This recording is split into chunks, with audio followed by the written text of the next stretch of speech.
Hey guys, welcome back to my YouTube channel. If you're new here, my name is Wendy and I make weekly videos about art, beauty and my life as a full-time artist and mom. I've had a lot of dark and scary days, both as an artist and as a mother. I was overworked, tired all the time, and I felt like I couldn't catch a break. And this has been like 80% of my life so far. And even now I still find myself getting overwhelmed and stressed out when life gets crazy busy. And I've realized that it doesn't get better over time, but only when we learn how to manage stress. And the best way that I've learned to manage difficult days is through painting. So what I want to talk about in today's video, the healing power of painting and how it heals our inner child.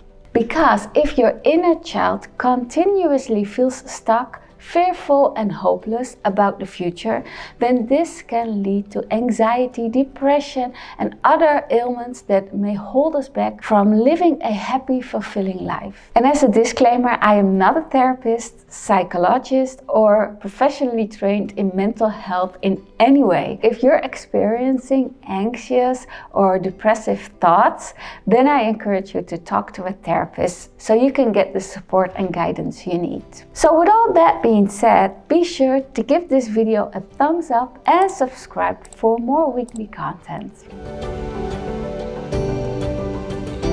As humans, we all experience so many different kinds of emotions, especially negative ones. In fact, we're more likely to hold on to negativity more than positive emotions because our brains are hardwired to survive. When we remember threats, dangers and negative outcomes, then according to our brain, we will avoid similar situations in the future, which increases our chances of survival. Negative emotions also tend to trigger strong psychological responses, which makes us remember trauma, embarrassing moments and scary events even more. That's why we tend to be more reactive to things like fear, anger, disappointment, guilt and even something called living mourning. This is when you have unresolved grief that impacts your emotional state of mind and day-to-day activities. And when you're living with that kind of grief from your past, it feels like you're constantly in a state of mourning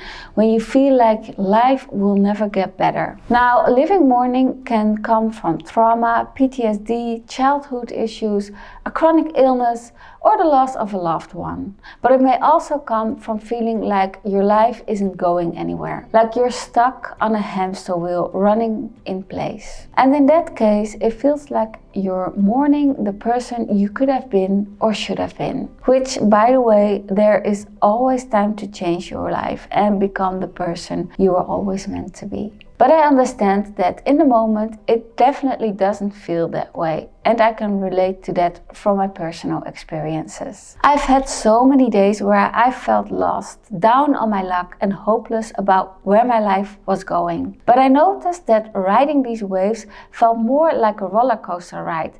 There were lots of ups and the downs were never permanent. There was always up right around the corner. And if anything, these negative experiences ended up giving me a layer of thick skin that taught me how to be more resilient for the future. That's why I think it's so important to find resilience during these dark days and difficult times in life. And that can be through lots of things like building a strong support system, cultivating a sense of gratitude, or developing coping strategies like painting. For me personally, painting has been one of my most powerful healing tools for getting through those dark days. It's kind of like meditation, where you're so immersed in the present moment, completely in a state of flow, with a clear, relaxed mind and not worried about anything else. I just find it so comforting and relaxing because I get to mentally take a break from whatever is stressing me out in life. Painting is also a means of emotional expression and regulation because you're processing how you feel. Instead of bottling everything up, you're using colors on a canvas to paint your inner child. So maybe your inner child is damaged from a childhood event, or maybe they're anxious about the future. Whatever kind of pain they're feeling, you can use it to create art, to create beauty. Because as much as we all don't want to go through pain, one of the best silver linings to come out of it is art. Painting doesn't solve my problems per se, but for me, it's like a form of therapy. I get to express how I'm feeling internally and gain a sense of clarity when it's all done. And more often than not, this kind of clarity will help you to create better solutions for whatever problems you're facing. If you find that art therapy isn't for you, that's completely okay, because at the end of the day, we all deal with our internal struggles differently. Like for some people, exercising or journaling works wonders. And then for someone like me, it's painting. So you just have to experiment and find something that works for you, that heals your inner child. But if you don't know where to start, then painting is a great first step to take. While I'm painting, I love to play some beautiful soothing music to enhance the whole flow experience. I just find that it helps me focus and relax even more, because I'm not distracted by outside noises like construction or noisy neighbors. And sometimes music will also transport me mentally to a different place. And that helps to make me feel more creative and artistic, like imagining the life of a muse that I'm painting. Which, by the way, I've got a YouTube video all about my muses and where they come from, so be sure to check that out next. The link is in the description below. So most of the time, I listen to piano medleys by artists like Jan Tiersen, Maxence Sirin or Florian Christel. Dirk Maassen as well. Other times, I like to hear vocals by Agnes Obel or meditative music by Ryopi. It all depends on the day and how I'm feeling, and I try to match my energy to certain song choices. Sometimes my energy is also kinda low and I need a burst of motivation, so I'll watch something by either Brian Scott or Joseph Rodriguez. They basically make videos on personal development, and I listen to that while I'm painting. So if you're interested in my full playlist and watching some of these YouTube videos,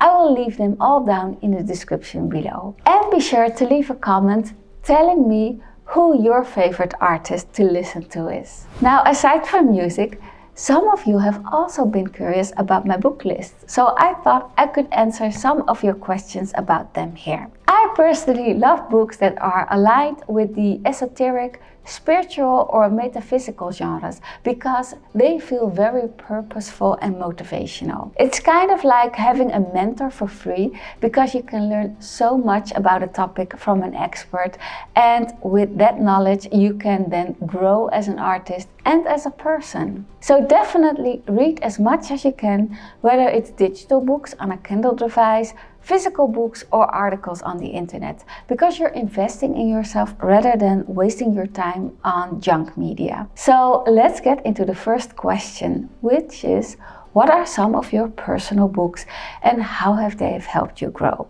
One of my favorite stories is Acres of Diamonds. It's a story about a man who's looking for all those diamonds that will make him rich, not realizing they have been all along with him. Then there's Atomic Habits. It's about working on all the small, tiny things that will be a habit and a greater process, and it will help you move forward. And then there's the book Feeling is the Secret, how you can manifest things into reality by focusing on how you feel as if it already happened. The Kim Kardashian Principle is a totally different book, but it really helps you to think big and bold. The Game of Life and How to Play It, it's a lovely book about how to play the game of life. And there's also the Little Red Book. It's very interesting about setting your goals and working towards them.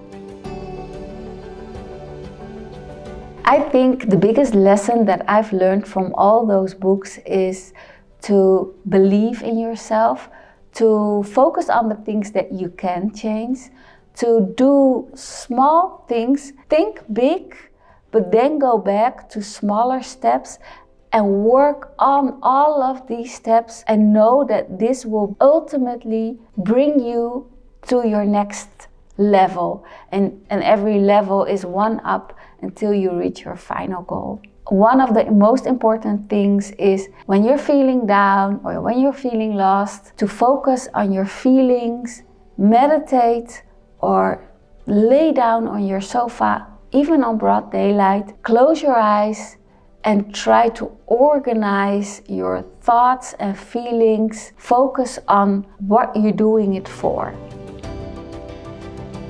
I think Acres of Diamonds is so impactful because creating these muses, sometimes I think maybe I should create something else. Maybe I should do florals or landscape or abstract art. And then I remind myself the book Acres of Diamonds, and it's about you already have whatever it takes that will make you happy. Don't look for it elsewhere. Stay true to yourself. Don't look outside of yourself. And for me, it's painting my muses and focusing on aesthetics and beauty and cosmetics. Every time I think about maybe I should do something different, maybe I should explore different types of art, and then I think, no, this is what I like. I really love this. I should be staying true to this, evolve gradually in my muses. I would advise the book by Florence Scovel-Shinn. It's called The Game of Life and How to Play It, because you can also listen to it and it's very insightful. And actually, I would recommend to read them all because one isn't enough.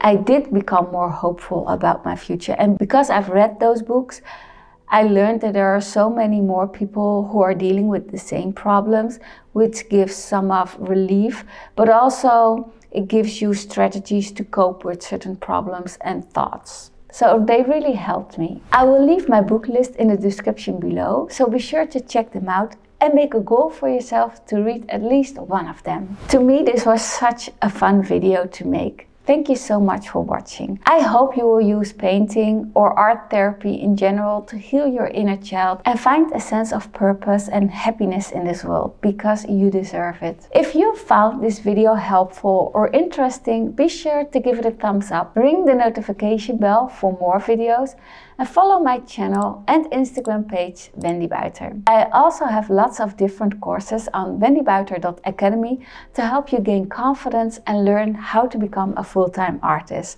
So be sure to check them out after this video. I hope I'll see you in the next video. Bye!